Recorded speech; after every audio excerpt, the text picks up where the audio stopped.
Yes, people, welcome back to GNA TV and Chelsea Fan TV for another match reaction for you guys. Chelsea 1-1 on the night against Arsenal. Should we have had more? Well, lots to discuss in regards to the performance today. Was it better than the Man United performance? Again, we're going to highlight that. We're going to be talking about that as well, guys. Make sure you're smashing the likes, guys. Get the likes up if you can in here. We should have over 50 likes on each channel. If you can do that for me, I'd massively appreciate it right now. Lots to get into, lots to discuss. The Neto screamer getting us back into the game as well. Big ups to Neto as well, who I think has been, to quite honest, been our best winger for a little while now, and he's showing a bit of consistency. But we're going to talk a lot more into this game in a second. Smash the likes, subscribe if you're new, and let's cue this intro.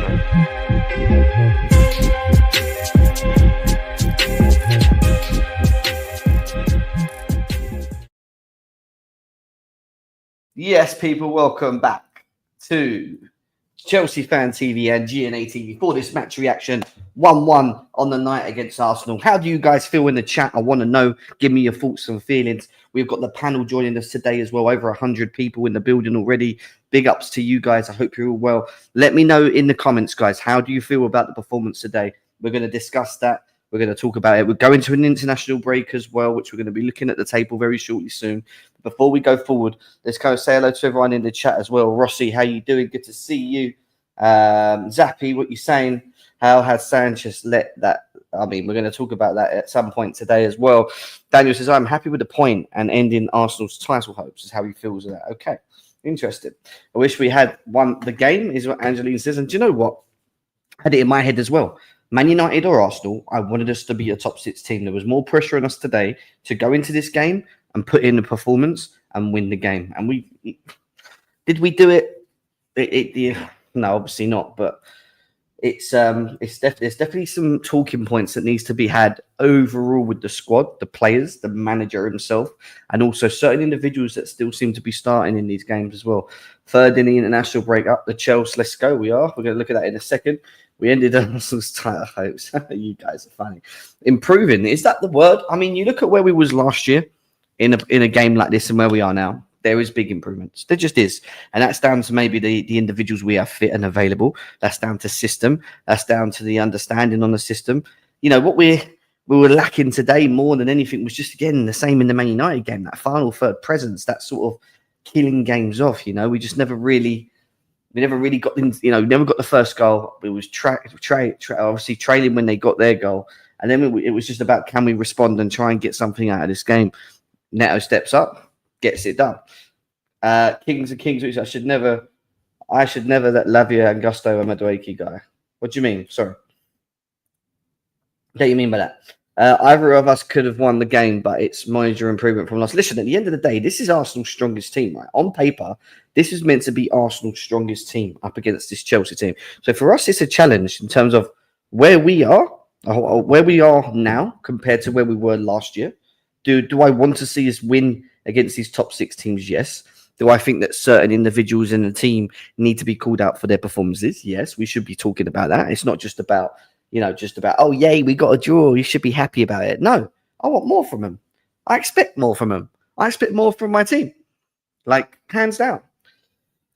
I should never, what do you say? Should hear that Lavia and Gusto and Madueke go. What do you mean? We are third now and above Arsenal. That's true, right? By goal difference, right? We really need to gain a better mentality. Players and the managers celebrating pegging in it back to it. Listen, you know, we've got our issues, guys, and they're going to be issues that we're going to have for the rest of the season. For me, we'll get into the game in a second. BBM, good to see you. Hope you're over 150 people in the building, guys. Welcome in. Hope you're well. Keep smashing the like buttons, guys. I need the likes up if you can. That will help us obviously push it out as well. So please share it out as well. Where does it put Chelsea in, over the international break? Well, we're going to have a look at that in a second. Here it is. It leaves us third, guys. 11 games played. We've won 5. Drawn 4 and only lost 2 games, matching Man City, Arsenal, Nottingham Forest, Brighton in terms of losses at the moment. Obviously, Liverpool are well ahead at the moment with 9 points ahead than everyone. Man City obviously losing yesterday as well. But first 11 games, if you was to ask me, would Chelsea be where they are now? I wouldn't say yes, and I wouldn't have said no. I would have said I don't know, to be honest, yeah. But I would have swung more 6th, 7th, building our way into it, maybe 5th or whatever. So at the end of the day, we've had some hard games. We've had Man United away. We've had Arsenal at home. We've played Liverpool, which we played well. We've played Man City. And we've played a lot of the top teams already in the 11 games that we played. I've had a look at the fixtures list, and I've looked at the December period as well. And there's a lot of opportunity for points being gained in these periods. Obviously, we only play these. I know we play these games twice. But when you look at the overall norm of of the other games we've got coming up, especially in the December period, there's a very good opportunity for Chelsea to gain some points and maybe solidify themselves into a Champions League position. That is where we are right now. Whether it's 3rd, whether it's 4th, doesn't matter. What's the most important thing right now, guys, is that we finish in the top 4 for me. And if we can keep this squad fit, that's the most important thing right now. Keep the squad fit, and let's try and see if we can get that top 4 position. But at the moment, we are on the same points as Arsenal and Nottingham Forest. Is that in Brighton as well? Jesus Christ, we're all sort of close to each other. Arsenal, Nottingham Forest, Brighton, yeah. So, then you look at Tottenham on 16 points as well. It's good. It could have been better. I would have want personally a win and a draw. If we would have won, one of them would be in the 20s now as well, giving us a bit of a space away from Arsenal, and then maybe we could have been closer to Man City, and who knows, because they're not really playing well at the moment. But would I take us going 3rd into the international break? Of course I would. Special mention for someone before we go into the game itself, because I want to just quickly talk about an individual, someone that's been performing at quite a high, a good level at the moment, a consistent level. Some of the things I can't really say about others in terms of the team, especially playing off the wings. Pedro Neto with an absolute screamer for us today. And let's be serious. The substitutions made the difference. Well, some of them. We're going to talk about one specifically or two. But, he played him off the right. He cuts it. He gets the ball off the right side, cuts it, receives the ball from Enzo Fernandez, which is very good, plays him in quickly. Who also had an impact in the game today, plays the ball into Neto, who cuts inside on his left foot, and we know the quality that this guy has. This guy's ability to at least take a shot on target. Now, when I look at all our wingers, I think this guy, for me, looking at his ability, he has it all. He has the ability to beat people. He has the pace. He can comfortably shoot on target, right? He doesn't have as many goals that you want to see from him, but maybe that falls down to a lot of him not making his appearances because of injuries and stuff. So for me, it's about seeing more of Pedro now. Now, I thought he was very good today. Off the left, he gave Ben White tons of problems. It looks like the Costa. Joker. I'm in Dubai, guys, right now. So, I thought his one-on-ones with Ben White were very good. Yeah, he got a yellow card, but he works hard as well off the ball, guys. One thing I really like to say about him is he works hard off the ball. Gets up and down the pitch. He gets stuck in. He helped Cucurella get him back as well. And yes, we haven't had Sancho back. Sancho should be back. But again, it's good options. Different types of wingers that offers different types of abilities going forward. That's the important thing here for me. You can bring in Neto, who's very direct and can beat a man. And you saw the cross for Gusto. We should have been 1-0 up. Let's be serious. Their goal was offside with Havertz. Forget that dusty Havertz. Yeah. Our opportunity to put the ball in the back of the net from that Neto cross could have been 1-0 early in the game. And maybe the game would have changed in that instance. But he didn't. And, he was just very good every time we used him, in my opinion. Every time we decided to get the ball to him and utilize him, you could see the quality. You could see why we decided to bring him in. We've seen him at Wolves doing the same thing. It's just that he's been doing it at a high level, but not as much because of obviously the injuries that he's had in between. So, yeah, we're going to talk about other wingers. Don't worry, guys. There's lots to get into, but let's talk about the game overall. Obviously, pick up Josh in the building as well. How about Felix left? Interesting. Well, there's Nkunku we're going to talk about again. We spoke about it in the last show as well. We was a little bit annoyed about it. Disappointed, man, but we moved. Yeah, disappointment's probably the right word, to be quite honest with you. Listen, no one expected Rice and Odegaard to be fit. They wanted to field their best team. They put their best team out. They had no excuses today. They had to perform.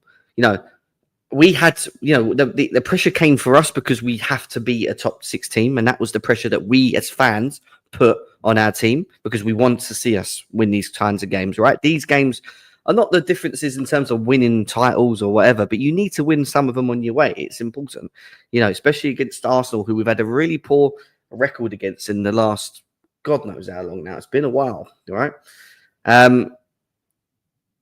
Look, the lineup was okay. I thought the first half we played well, the first 10, 15 minutes. And then we kind of lost our way a little bit. And Arsenal sort of gained control with the ball. They kept the ball a bit better. They had the offside goal. And then we kind of sort of slowly got back in the game. But there was just certain things that weren't working out tactically for me. The Malo Gusto playing in them pockets in the final third of the pitch wasn't good enough for me. I don't know what Maresca sees in playing Malo Gusto in them pockets. Every time we try to attack down the right, whether it was Malo Gusto, whether it's Madueke, it just broke down. And it's something that we've not seen that often this season. But in the last 2 games where we've come up against a team where they've all sat behind the ball and made it hard for us, we have struggled with the front 4 that we currently have.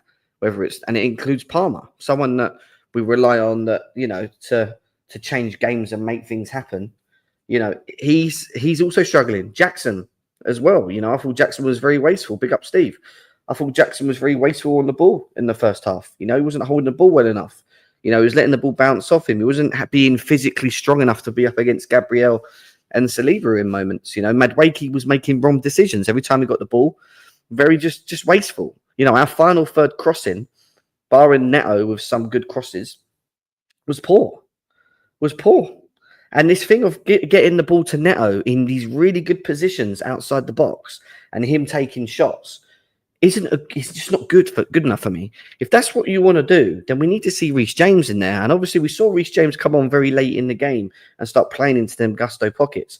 But if Reece James receives the ball in the positions that Malo Gusto's receiving them further up the pitch, you can guarantee that he's going to be a lot more effective in the moments. And that's why I think it's very important that we try and,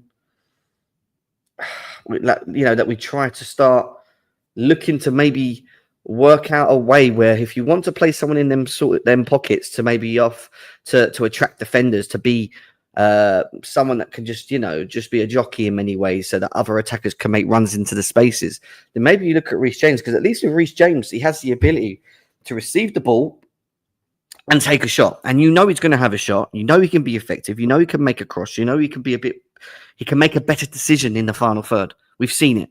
We've seen him play as wing back for us, for Thomas Tuchel and be quite effective in doing so, in doing it. So for me, it's about, can we tactically balance it? Can we find a way to make us a bit more tactically flexible and better on the eye? Because we try and build up from the back. We get it forward, and it goes into Gusto. And he tries to move the ball quick, or he tries to make the right decision or the wrong decision, or he overpasses things. And it's just a bit. It's just, you can just see it's not working, right?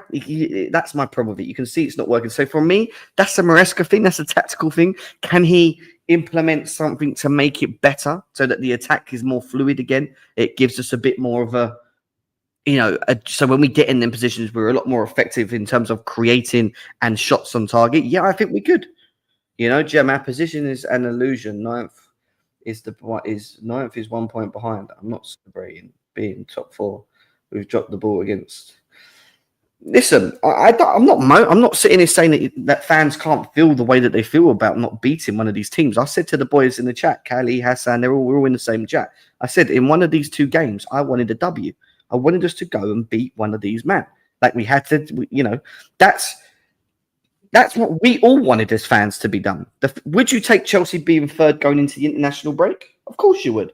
Whether it's on 19 points or whatever, but we could have been on 21, 22, maybe, if we'd have beat Man United and gone. But, at the end of the day, guys, going into it, just finishing off with this game, the second half, I thought we came out quite poor. I thought our midfield wasn't as effective as I would liked it to be.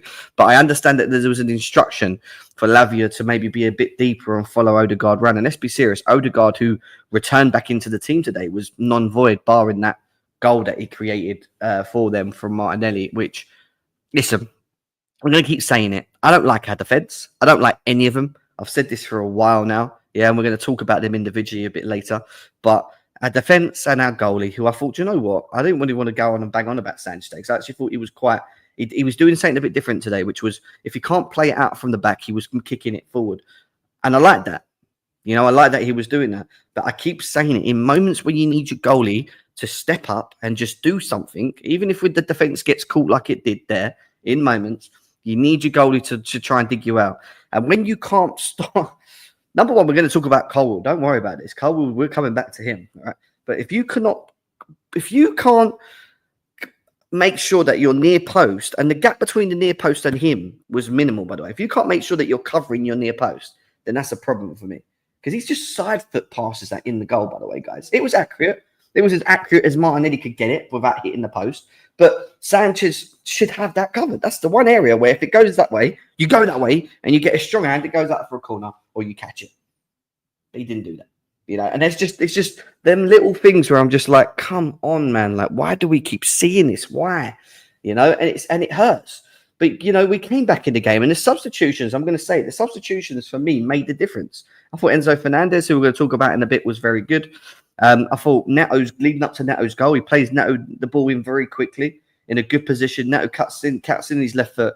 And what a strike, guys, by the way. And I keep saying about it. That is how you put the ball in the back of the net against, let's be serious, one of the best goalies in the league at the moment in Raya, which is what we've been told, right? It's a good finish. But then after that, there were moments and there were moments and there were moments, but there wasn't really enough, in my opinion, to say we deserve to win it. I think the draw was about right.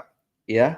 I don't think Arsenal were great in themselves. I didn't think they were. I think there was an opportunity for us to go and do them if every individual on the pitch was playing an 8 out of 10, but they wasn't. So we're going to talk. I'm going to ask Callie, I'm going to ask Hassan about their thoughts, and then we're going to go into the player ratings, guys. Let's start with obviously Hassan. He's here. Hassan, how are you, mate? Yeah, I'm all right, Jim. How are you guys? I hope you both doing well. Good, mate. Good. Yeah. Tell us, how do you feel? I think more or less, I think that we can all agree here. These last couple of games, despite them being tough games and tough fixtures, based on what we've seen so far, it was 2 points dropped in both of them games. I think that both, less than you talk about last game because last game was last game. But today, we had a few chances. Gusto had a free header. So many other different chances, and it's just frustrating today. Palmer had an absolute shocker for his sort of standards. Sanchez could have done a lot better for that goal, and even our backline defense, man, I just don't know what happens. It's always either ball over the top or it's ball through, and they're always through on goal. Something needs to be worked out because either our centre back switch off or Sanchez himself switches off and always has that sort of mistake in him. He's a good keeper, don't get me wrong, he's a good keeper, but he just has that costly error that costs us every time. And our big club like us, we cannot afford them sort of mistakes and them sort of consistent mistakes. The midfield today, the defensive midfield, I think Caicedo's probably the best out of our all midfielders. Enzo came on, changed it a little bit. Yep, I think he was good going offensively. It's more or less, I just don't know what to say, to be honest. It's just more or less the attack. Same old bogey teams, eh? Hassan, we just can't seem to beat Man United. We can't seem to beat Arsenal, right? I wouldn't even say it's the bogey teams. It's just that I don't know. Like, it doesn't matter who we put. It doesn't matter how many times we change our lineup. It's just they just switch off when it comes to these big games, and they need to do a lot better than that. But it's just 2 points dropped today, man.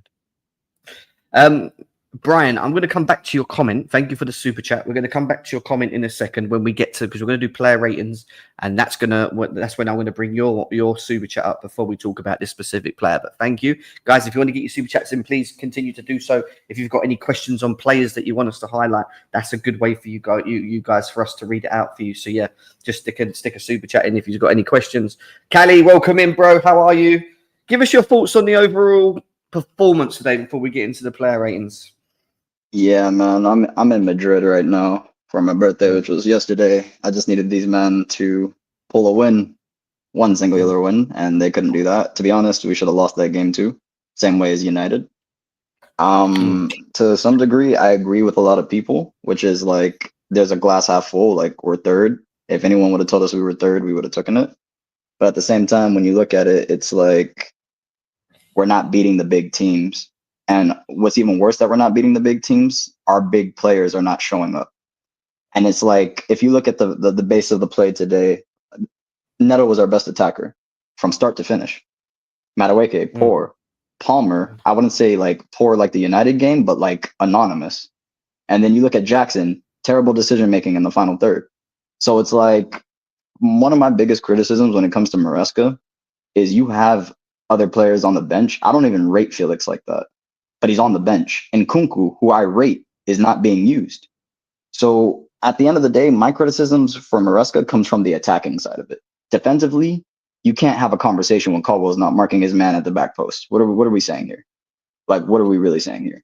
So it's like, for my honest opinion, it's like, if you would have told me we were third come this time of the season, I would have took your hand off. But at the same time, when you apply context, the points we've dropped shows the immaturity in the team. The Crystal Palace points, I would say honestly, Liverpool, United, and Arsenal, because the Liverpool game was there for the taking. The Arsenal game, we could have won this game. The United game, we should have won that game. So it's like, when we keep dropping points like this, it shows me if we were really like fully mature, we would have been in the title race this year. But that's why I keep telling people we're not in the title race, and I keep telling people top 4 isn't even done.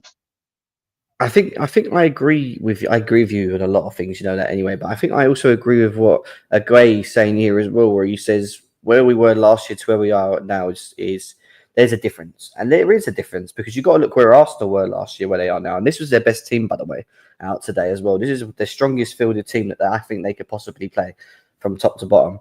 And you look at the games we had with them before last season. You know, we lost 5-0.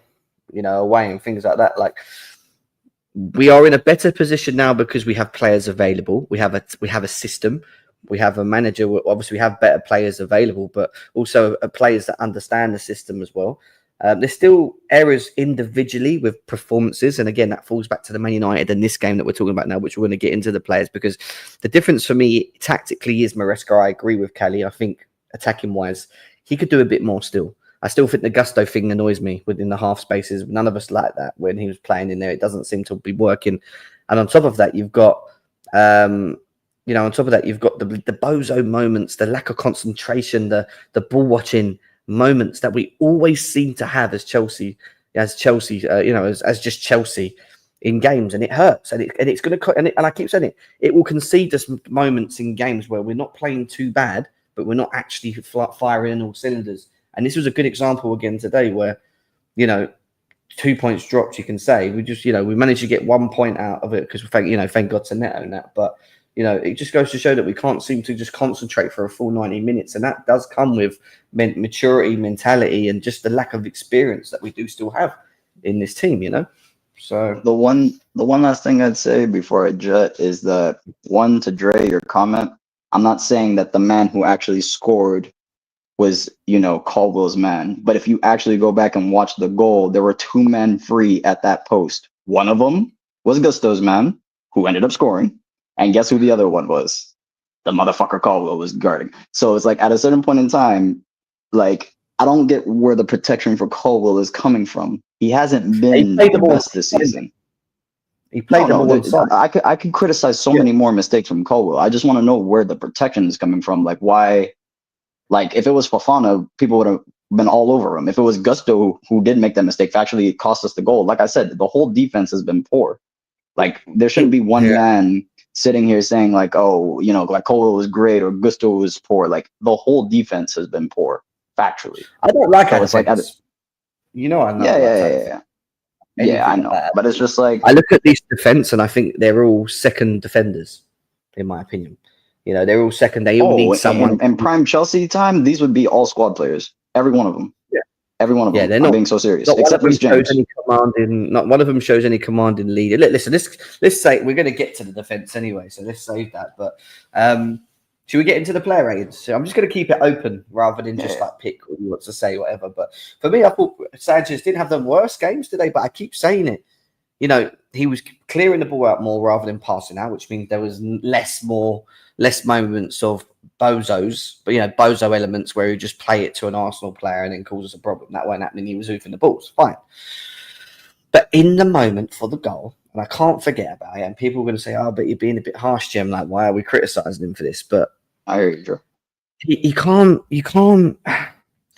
Let me ask you guys this: would Petr Cech or Courtois let that go from that area, from that moment, from that corner? In my opinion, I don't think so. Like I'm talking about in the at Chelsea. I don't even think Edouard Mendy would have let that in. At Chelsea. Jim, you waste your time. We haven't had a proper number 1 since the snake left us for Madrid. Yeah, but my point is,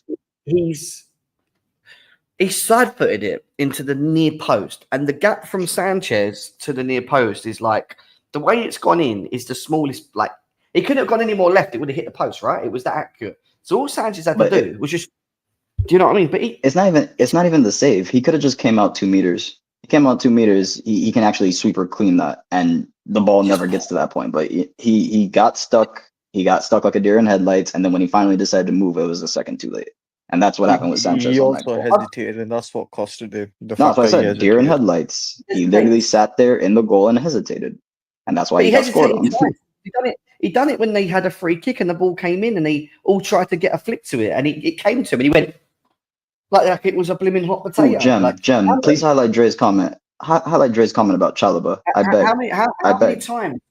How many times did he come out today from a free kick and punch the ball rather than catch it? All the man had to do was catch the ball. He's punching balls. Like it just doesn't bring any confidence to the defense, guys. I can't accept just him being good at kicking the ball out and not making any small, marginal errors, which he does. He makes errors, but cutting it out, which is good when he's still just not good enough in between the sticks when we need him to in moments.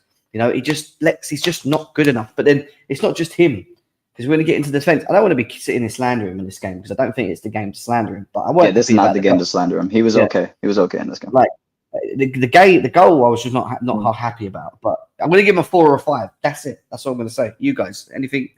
Just want to say? I think I agree with that. I think he should just trusted his goalkeeping instincts and just gone on and tried to claim that before that goal even happened. He hesitates way too much. You know what kills me about Sanchez? He has the great talent when it comes to shot stopping. Great talent. It's just his decision making is so poor from a footballing IQ level. It's like if you see a man coming in with a cross, your defenders are beat. Whether it's right or wrong, they're beat. Why would you not come out to collect the cross? Why would you sit there in the goal and wait till man has loaded the shot on the pitch? It's funny because instinctively he was going out to claim it in the first place. Like he wasn't even thinking about that. When he thinks about it, it goes back. He hesitates, and that's my biggest problem with him. It's like asking, man, what's 1 + 1? You know the answer is 2, but as soon as you think about the answer, you say 3. Like, what are you doing here? This is the best way I could explain it.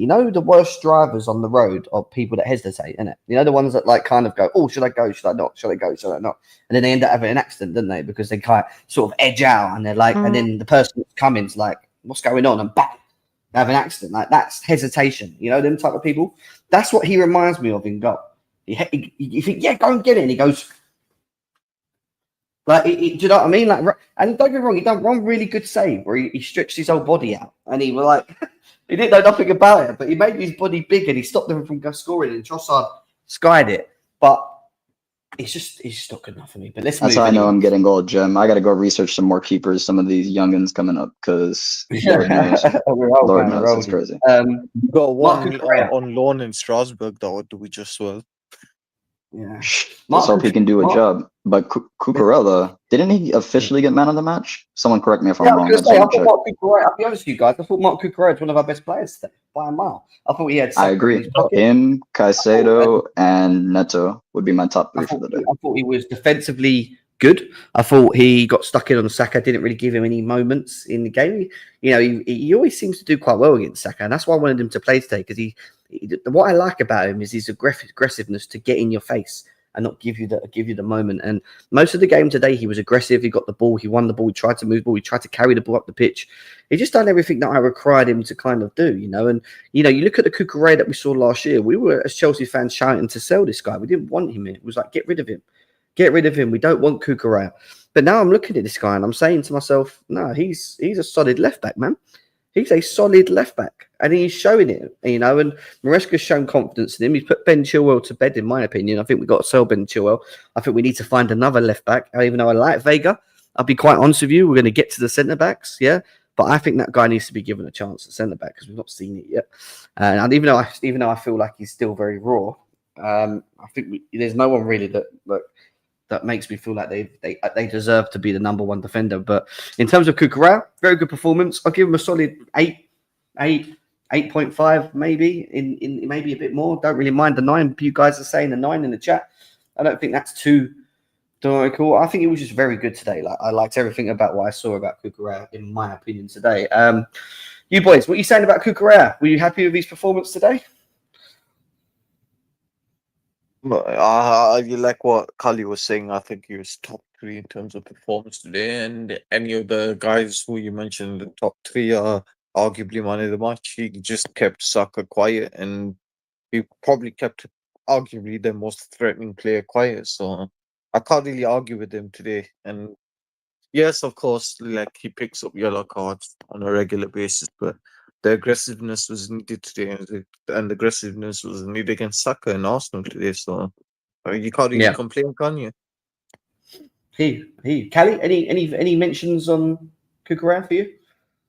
In regards to Cucurella, like I said, people are calling him Cucurella. I don't know what's going on, but if anyone's been watching him the whole season, he's up there for top 3 left backs in the Prem.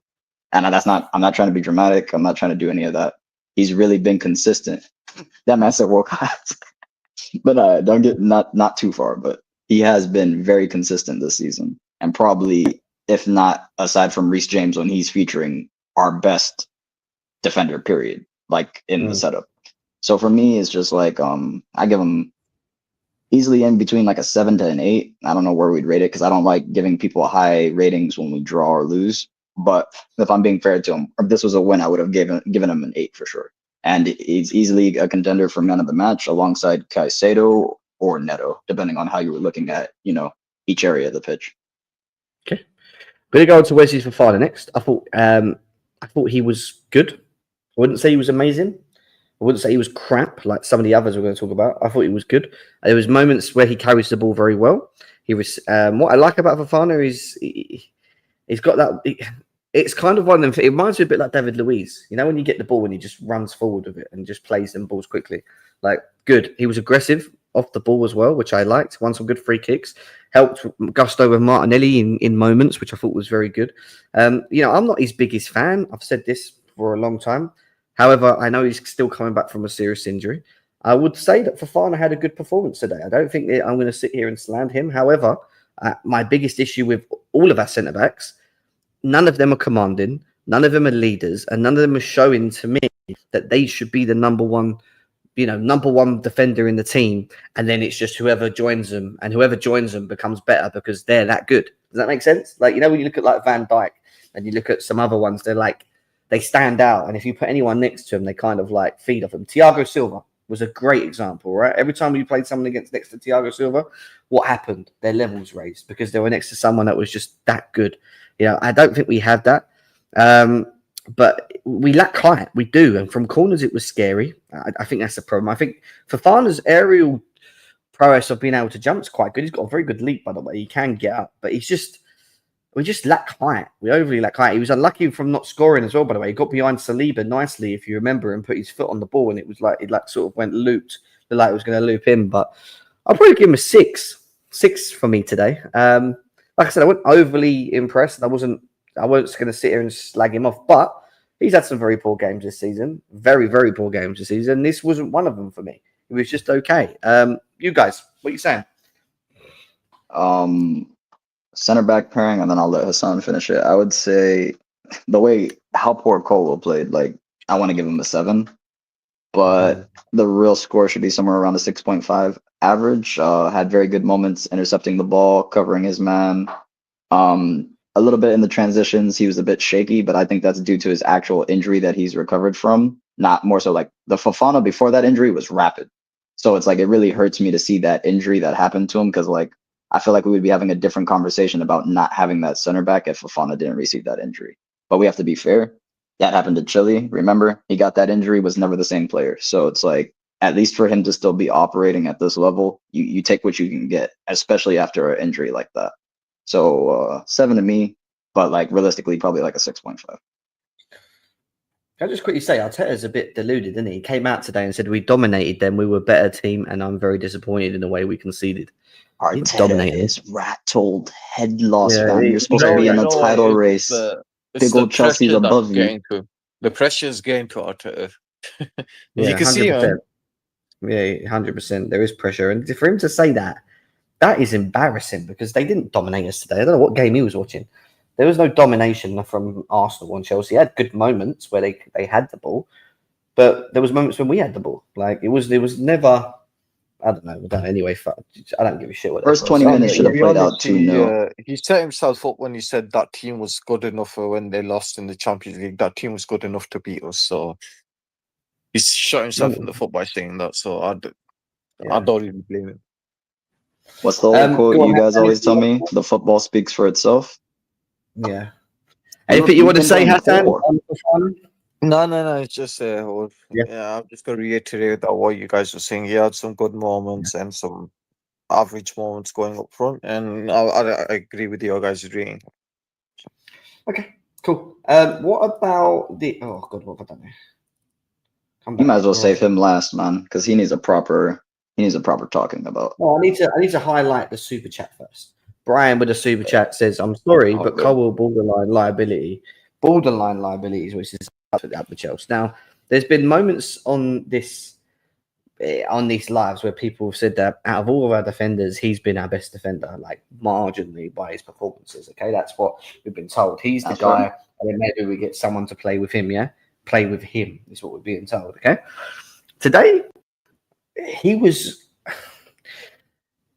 I don't think he's that good of a defender. I mean, I look at his attributes and his abilities. I think he's very good on the ball and playing the ball out.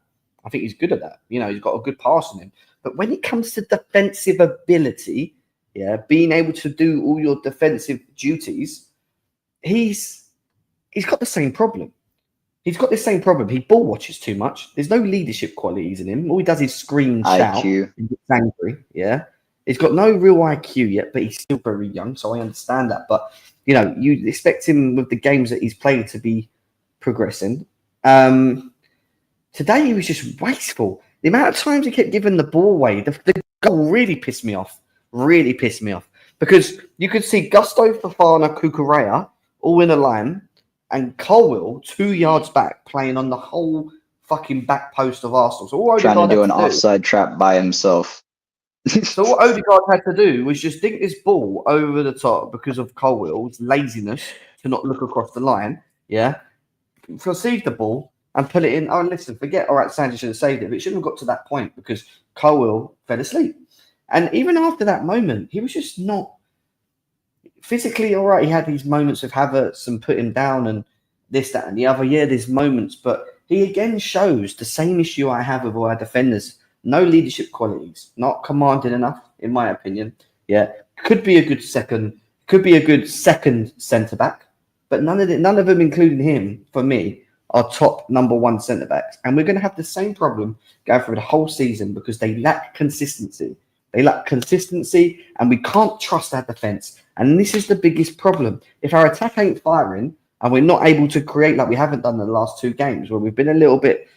We're relying on these guys at the back, and they're just bozos. Like, I'm sorry, they are. Our centre backs and our defence, they're just not. They're too inexperienced. That's what I'm thinking. They're just too inexperienced. They just don't. I can't explain it. I know it's high risk football. I get it. Yeah, they're getting asked to do a lot as defenders with the ball, but some of it is just a lack of concentration. Some of it's just a lack of standard defending ability. Some of it's just like. You're in the box, you're marking your man. Why are you just watching? Why are you ball watching? Why are you not even looking around for? But why are you not aware? I say it, Jim. Like, how do you sit here and say, like, these center backs, right? Chelsea is built on defense. And even people can go back as far as you want. When we had Zola, Jimmy Floyd, all them people, we always have had at least a solid defense. A lot of Chelsea's issues over history has been we don't score enough goals. For once, in a very long time, I want to say since Ancelotti's Chelsea, we can score goals and we can score them in abundance. Yet there are times, which is natural in the sport, where you can't be scoring fluid goals like that. There's going to be a defense like Arsenal's, which weren't even good today, but that's a separate conversation. You're going to come up against a good defense that are going to limit your chances. But my issue is, when's the last time we won 1-0? When's the last time we kept a clean sheet? You just And can't. I'm talking about in the league. In the league. We just can't do That's it. a problem. That's a problem. The problem But go is ahead. we've got a tendency to always know that we're going to concede a goal because we can't trust them.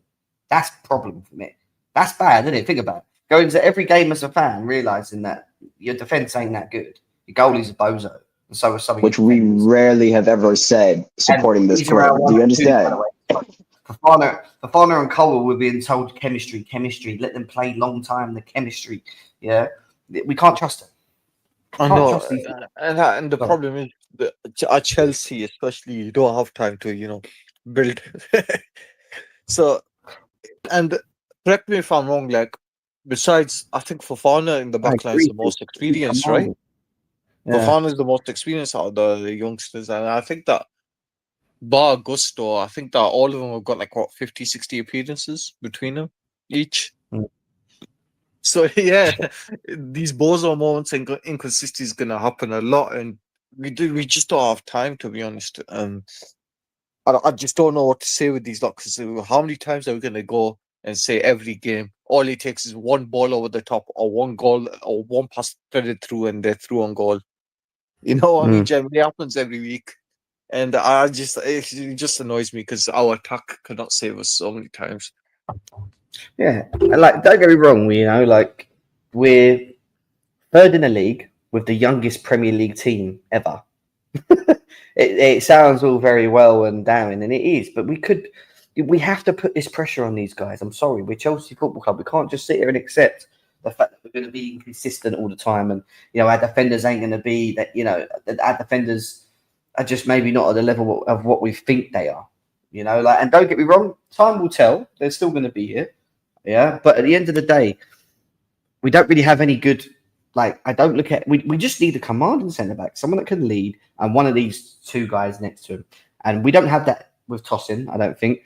I like Vega. I really like Vega, and I'd love to see him in the centre back for this position. But I don't think we're going to do that to him. But he's even still quite raw. Okay, but when I look at Colwell's abilities as an overall defender, barring playing balls out from the, having a bit of speed and playing the balls out from the back very well, I look at him as a defensive defender, and he doesn't impress me as much as he impresses so many Chelsea fans that I've seen. He impresses so many of them. He doesn't impress me. And the same with Fofana. They both don't, but they're both different. So for me, he's 2. I don't think there's anyone else. I'm going to give him a straight up 2. You can give him whatever you want to give him rating-wise, but that's what I think of him. Nah, I'm cool with that rating. I'm getting ready to go have dinner. What I would say is there's 2 things I need from you in the rest of the show. Please, for the love of God, give Enzo some praise. And I'm one that's very critical of Enzo, but the way people have been crashing on Enzo has been Enzo praise. something I've been noticing. So I just, yeah. So, if there's anyone that's going to give Enzo praise, who is it going to be? I know, but I'm just saying I like to be fair on Enzo. When he plays like shit, I call Enzo out. When he plays good, he needs his praise. Secondly, the real thing I need you to do me one favor, Jem. When you get to the attackers, I need you to crash on Noni. When I say crash, I mean crash. All that confidence to be so poor in the final third, and that's 3 games running now. 3 games running. I'm not saying this off of 1 game. Noni needs to hold bench. We're getting it. But he yeah, doesn't. you gents take care, and I'll be watching the show. One more thing before you go. Enzo Fernandez this week has 4 assists to his name. Just saying. Wait, 1 week. Just saying. Take care, boys. Up the chest. That's all of you. Peace. Malo Gusto, listen, defensively done well against Martinelli. I just don't like him in them pockets, guys. We keep playing him in these pockets. I don't want to see him there. And that's a tactical thing on Maresca. I don't want to be too critical on Malo Gusto because he's being asked to be there. But the fact that Maresca can't see with his own eyes that this isn't his position,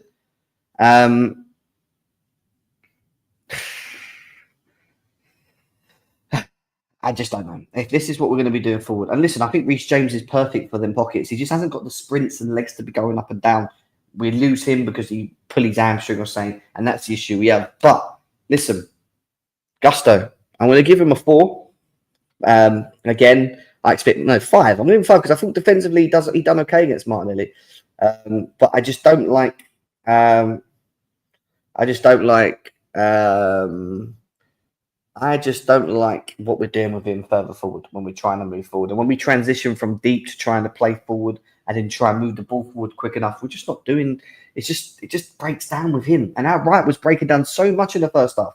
So much with Madueke and Gusto. And as much as I think, the chemistry's all right with him, play him as natural right back and wingers. Like, allow Gusto to just go up and down the pitch off the right, as we've seen him in the past. That's his ability. Don't ask him to play in the centre half and to the pockets next to Palmer, because then you're occupying Palmer's position. And then what happens when he does that is Palmer then drops steep to receive the ball and tries to play the ball into Gusto. Why are we doing that? Palmer needs to be further forward. And this is when we're going to get to Palmer, because he isn't effective enough at the moment in these games because he's playing too deep. We need to change that, But yeah, Hassan, anything you want to say, Gusto? Yeah. It's just that I think that we can all agree that tactically speaking, he's been quite poor in what he's asked to do, and I'd say it's on Maresca now, because it's been back-to-back big games where he's not been too great.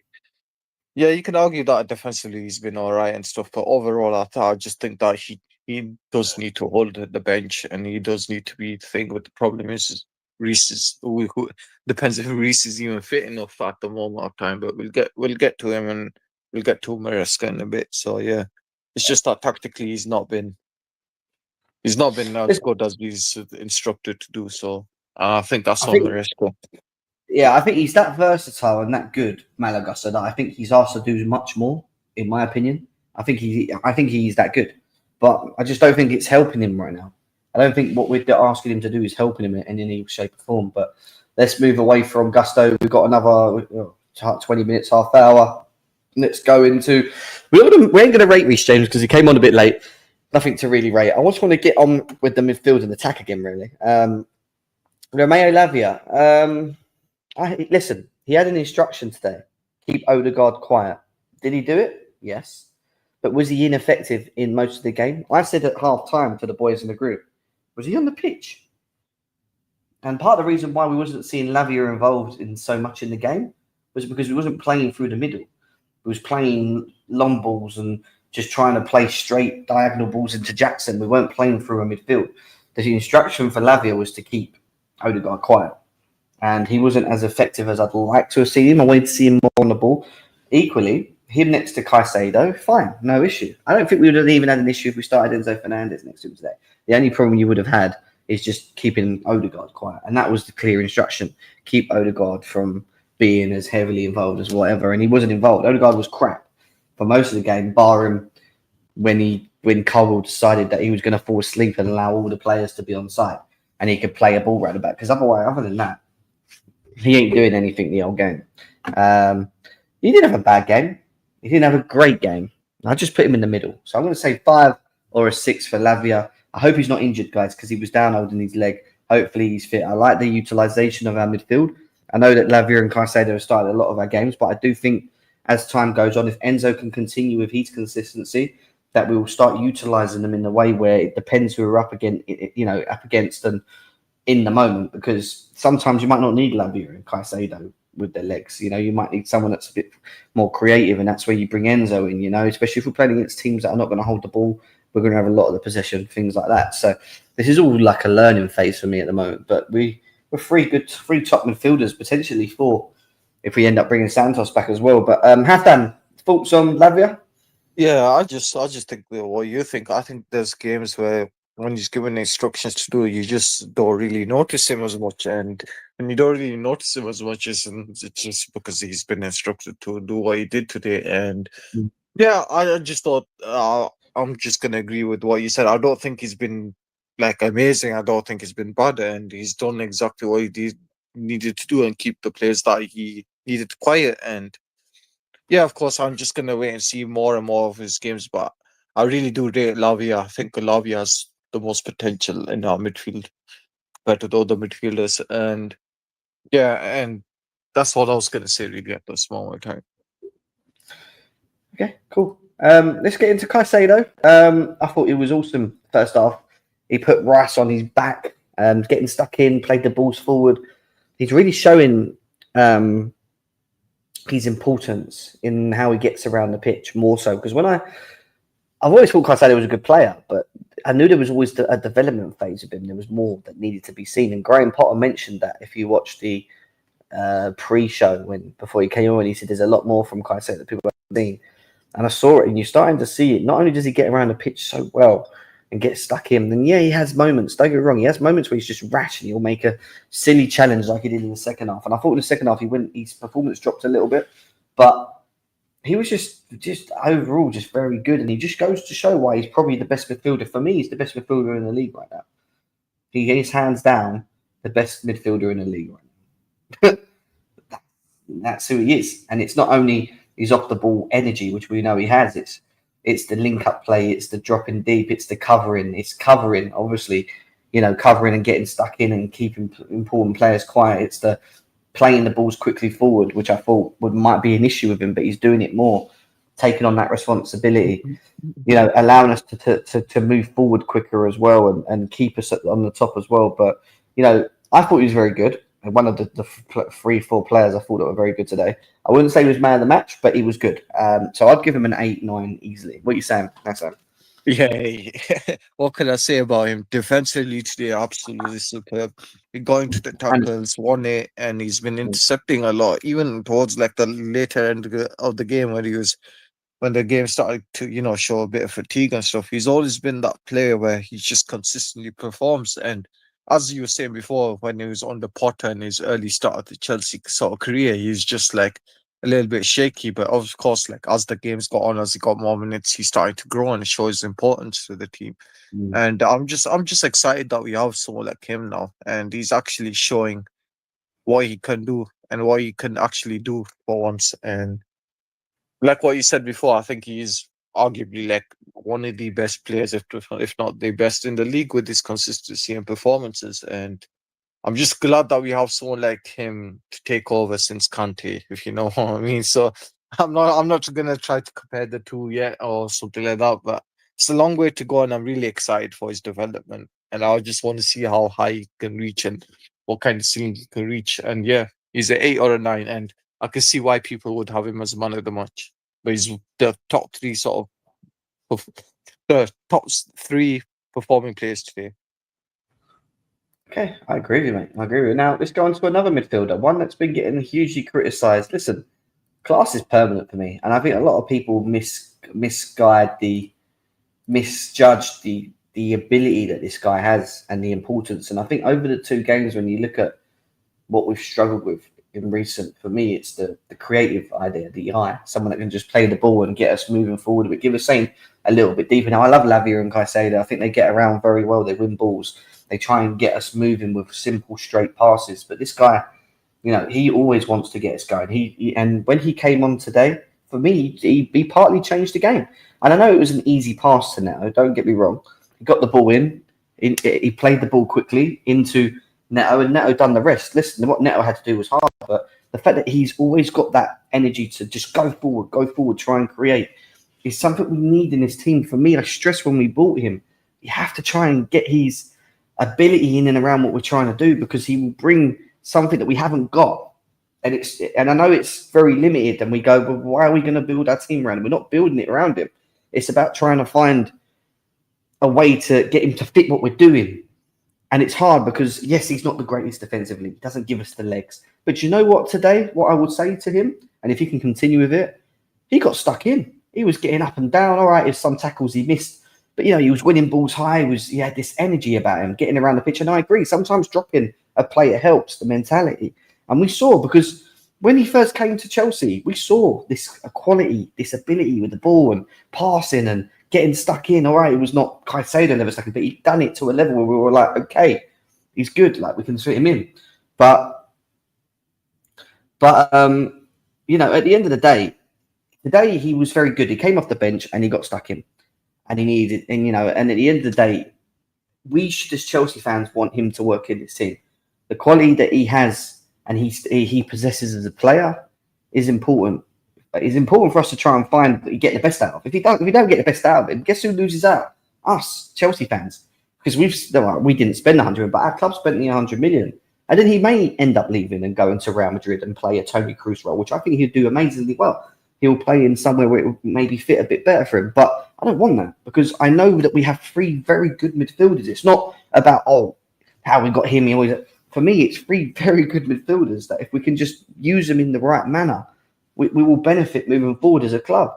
I just don't want our fan base to just completely go against our players all the time. I know they've cost us money, but we need to get behind our players, man. We have to. And today, he was good. He's got 4 assists this week. I know 3 of them came against Noah, who are just a random pub team or whatever, but 2 from corners, which were very good corners, by the way. And today he changed the game. He got stuck in, and he had a different energy about him, which is what I want to see more of him. Because a part of it is him. I agree with everyone. A part of it is him because I know he's got the quality. It's just that he needs to be more. He needs to, and sometimes he's just not doing that. That energy like we saw today, and I want that for him because I know there's a good player in him. He was a 7. Strictly, I'm not going to say he was a 9 or a 10. He was a 7. Like he just done what he needed to do. He came on and he changed the game in a way, which we needed him to do, and that's what we need him to do: change the game, use his qualities, where we need him, because we lack that in the last 2 games. We ain't been able to create through the middle, but he gives you that when he's, when he can get the ball further up the pitch, or even deeper when he knocked the ball over to Jackson. So Enzo Fernandez very good. I just hope he can slowly continue finding some form, and I hope Lavia ain't injured. But if he is and he has to come in a team, I hope he can continue that with Caicedo and show his energy and get involved and stuff, because there is a good player there. Hassan, what's your thoughts? Because he has got a lot of criticism. People really did, have disliked him in many ways. But what's your thoughts on Enzo?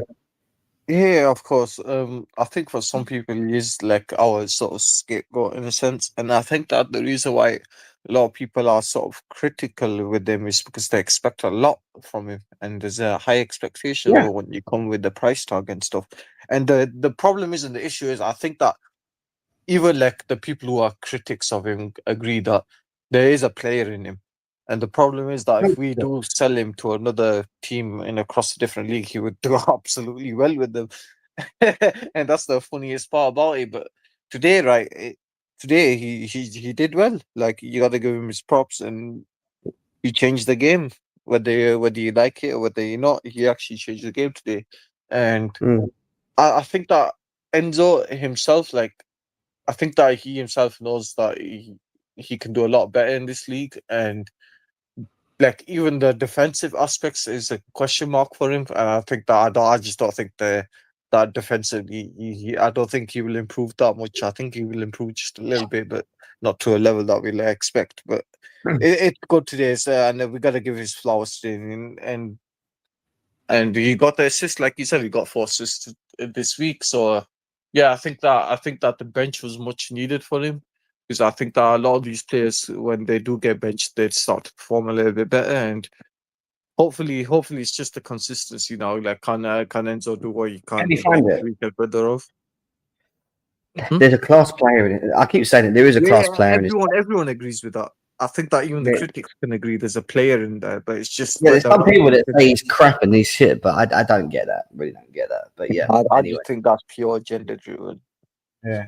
Listen, Enzo has changed the game today. People have their agendas against him, but if we want to create chances and score goals, he needs to start the games. I don't think he needs to start every game. And I wanted him. I wanted him before Chelsea had even been linked to him when he was playing in the World Cup Argentina. I was one of the guys who was like, we need this guy for creativity, and we got him.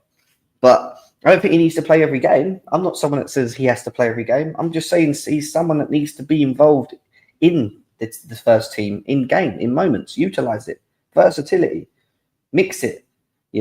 Obviously Caicedo at the moment needs to start because he's on fire. Don't get me wrong, but we need to. Lavia just goes to show, he falls over to gets a bit of it.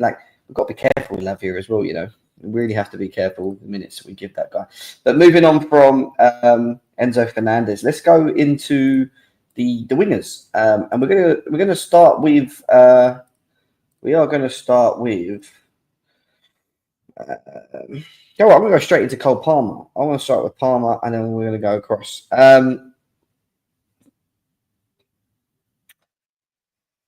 I think tactically, in the last 2 games, I haven't liked what I've seen of him. He had a very good shot first couple of minutes in. We know he's quality. We rely on him to be the difference, the game changer, the man. Yeah, but for me, the tactical impotence is becoming a bit of an issue in terms of when we're playing against top teams, and we're playing this whole Gusto half space thing, and he's playing deeper.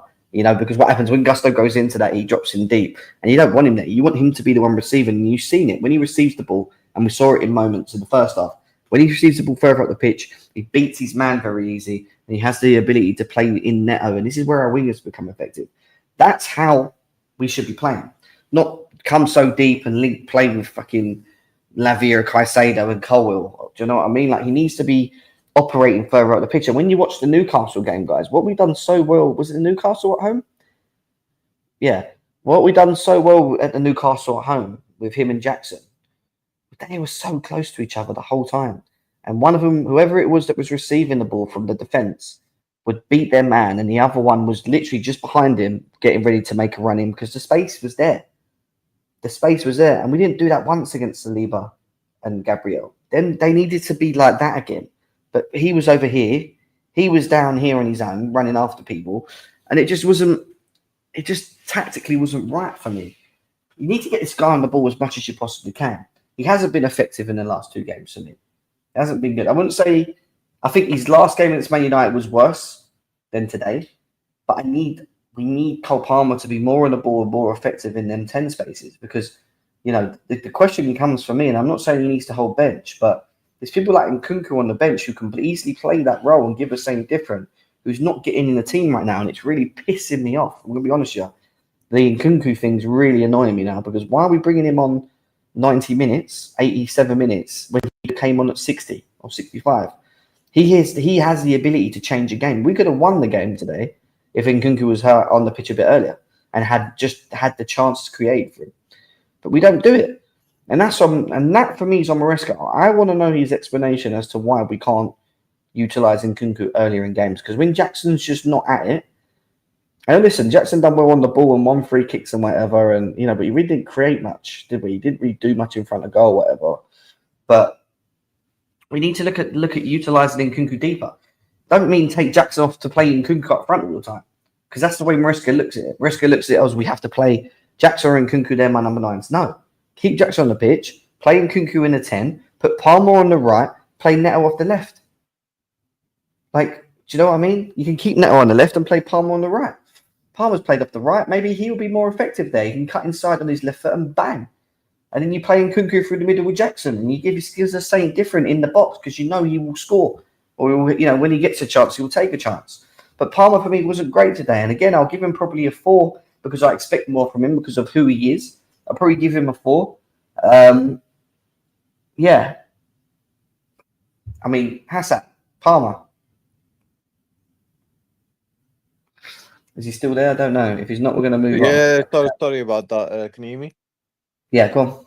Yeah, sorry. I was just on a quick call for a second. But Palmer, yeah, it's just that he's been extremely poor today, and he was just doing too much, I think. Even the past 2 sort of games, I think that there was a couple of passes where he could have made, where he didn't see the run for whatever reason. And tactically speaking as well, I think it's all Maresca as well. Like these big games and stuff, I think that we're not utilizing Palmer as much. And even now, like I think that he sometimes overthinks the passes, or he tries to be a bit greedy and shoot, as you've seen like with the United game. And yeah, but besides that, I think today's been extremely poor for his standard, and he just needs to do a lot better in these sort of games. And it's partly him and it's partly Maresca as well. So I just don't know what I want to say. To be honest, free kicks are poor today as well. His free kicks weren't good enough as well. He was just not good enough. Twice it hit someone's face. It hit someone's face twice today, man. It goes on to my next person who needs to be dropped, in my opinion. He's not playing well enough for me. Is Nani Madueke. And I don't know why we can't utilise Palmer out there, maybe put Neto there and give someone on the left a chance. because it opens up the left. When Sancho comes back, Sancho, Mudryk, let them fight out for the left at the moment, because Noni Madueke at the moment, guys, is as ineffective as anything at the moment. He's not played well for a couple of games for me. I've not enjoyed watching him. Him down the wing with Gusto's not been good. His decision making when dribbling, which is his strength, and playing balls is poor. He's playing rather than playing balls on the other side where we've got more space. He's playing balls behind the defense where Fofana's having to run in behind and try and cross balls in and stuff like his decision making stinks. And even when what really irritated with him is when we had the attack and he moved into the middle and someone passed the ball to him. And rather than just pass the ball out to the left to Neto, who was open, by the way, he had it clear, he was in the box. He decides to shoot, and there's like 4 defenders in front of you, and you're just shooting. Like, his brain... Listen, he's on a development phase as well. I do like him as a player, but at the moment, he needs to be dropped for me. He's just not been good enough in these games. He's not giving us enough off the right. We're not getting anything from him. And his strength is being direct and taking players on. Yeah? The Wolves game was a great game, yeah? And that was the level that I hold him to. If you're not going to play at these levels and you're going to give us bozo performances like this, you need to hold the bench, my brother. And he's someone that needs to hold the bench right now for me. And if it means Neto has to go out on the right, then we do that. But then it gives Sancho and Sancho and Mudryk a chance off the left to let them play some more games off the left and see what happens. Or if you don't do that, leave Neto on the left because that's where you like him to start, and you put Palmer on the right, and you get Nkunku in the team, man. Play him in the 10 role. Play him in the pockets. It's not like he's not done it before. Or you give João Felix a chance. I forgot about João Felix. You've got João Felix who can play in the middle or whatever. I don't even know. Whatever you want to do. It's not like we haven't got the options and all we can do is play Noni Madueke off the right, even when he's playing shit. And at the moment, he's playing shit. For me, he's a 2. It's just a plain straight 2. Just not good enough for me. Hassan. Yeah, could agree with you, Mojam. I think he definitely needs to be dropped. And for me, I just see Noni as a player that he's an impact sub player, and he can't just live off these couple of goal moments that he did. And yeah, he's just one of them players where he needs like 5-6 chances before he does one thing right. And I just don't know what to do with him, what to even say about him. There's other players that can take his place, players that we probably didn't even rate in the past, such as Felix and stuff. Like, I'm sure that they could do a lot better than what he's doing on that, and we could just swap around with the positions, and heck, even put Nkunku in that pocket, like what you said. So I don't know. He just definitely needs to be dropped. He's one of the players that he's on top of the list to be dropped and rotated out. I hear you, mate. Very poor. Very, very, very, very, very, very poor. And then it goes on to who I think has been our best winger for a while. Been the most consistent, the most dangerous, the goal scorer, the man of the match, Pedro Neto. What a goal. And a great ball from Enzo into him quickly. Off the right, he cuts inside, sees a chance, and bang. And this is why he can be effective off the right, because he can cut in, he can take that shot. But he offers you both. He can be direct down the left and create an assist off the left because he has the ability. And by the way, that cross in the first half where he had Ben White literally just standing there like a mannequin, just going back and forwards, and then he played the ball to Gusto, who headed it 2 yards out over the bar. By the way, yeah, it was class. He's the only player in the team that I've said this when we first bought him that has the ability to create in the final third to the level that we need him to. He is that guy. His left foot is just something else. Like, it's just a delight. It really is. And he has the speed. He has the dribbling ability to go with it. He just needs to be more consistent in front of the goal, that when he gets chances, he puts it in the back of the net, right? We need to see him, taking them type of shots because he has the ability to just hit one with that left foot. For me, he was a 9.5, 9, whatever you want to give him today. Pedro Neto has to start games for Chelsea Football Club. End of. The most sharpest of our wingers. I don't care. Neto starts. And what are you saying, Hassan? Sorry about that. Yeah, he's been like one of them players where he's been absolutely phenomenal for me for the past 2 games. He's always been our most threatening player, and he's been one of them players where he just constantly tries to create chances for us. And correct me if I'm wrong, he did set up the free header for Gusto, right? In the first half or something. Yeah, Yeah. yeah, of course. So, yeah, Yeah. he's also the argument for man of the match, and I could agree with you more. You could give him an 8, you could give him a 9. He needs Yeah. to start every game for us, and definitely our most threatening player. All right, we're going to go on to. I'm not going to. Like, Mudryk, I thought came on and didn't really have much of an impact. Some good moments on the ball, but nothing too much to say that he was. He stood out a lot. I do want to see more Mudryk though. Again, I think he should have brought him on a bit earlier. But we're going to go on to Jackson. I thought his link play was poor in the first half. I thought he struggled to hold the ball. It was annoying me, but that was because we were just playing fucking 50-yard balls into him as quickly as we possibly can, and it was just bouncing off him in moments. He wasn't doing enough for me. Losing the ball when he did control the ball, he was losing it with his abilities of like carrying, which he's usually good at doing and stuff. But then he started winning free kicks later in the second half. Got us 2 good free kicks because he now, he was driving. He was doing what I expect Jackson to do when he's not scoring, which is be effective in the system. And then in the second half, he kind of just fizzed around for me. He didn't really offer too much. And this is where I feel like we need to change it. And I keep stressing, we need a striker, guys. We need a striker. And I'm sorry, I need someone like a Gokores. I need Gokores here. You guys want Osimhen here. Yeah, I'll back it. It's another one. But it needs to be, we need that sort of level of striker here still, in my opinion. And I like Jackson. I think his development's very good. And I don't think it will hinder him having them here as well. Yes, they might start games. But, he just, I don't know. I think he's very good for what he's doing. I think his goal ratio is very good, and we will see how he gets on for the rest of the season. But in the last 2 games, I've just not been as impressed in the bigger games with him. And again, I expect a bit more from him because I think the way he started the season has been very good, and he's kind of changed my thought on the whole fact of him just being his second striker, because I thought, well, maybe he can be a leader at Chelsea if we keep playing him and allow him to develop. But at the same time, I still think we just need that striker. Like, I would love to have that level striker. If we're not going to get that type of striker, then we keep him and we get someone else that's on the development phase as well with him. Like if it's I don't know, whoever you want it to be, the guy from Aston Villa, the guy from Porto, I don't know. Like, then he starts games. Do you know what I mean? But no, I'll probably give him a 5, maybe, but nothing more than that for me for Jackson, because I expect more from him. But tactically, it wasn't right. I don't think he done enough in moments in the game as well. But yeah, I mean, Hassan, anything you want to say? I think he might be out, guys. So I'll let him go because he's gonna dip anyway. But overall, guys, a 1-1 draw. It's a game that some people say was drop points. It feels like that slightly. However, we go into an international break now. We have a very good run of fixtures, which we're going to have a look at quickly now before we end the live. People want to know what is our fixtures for the upcoming period when we come back. Well, here it is, guys.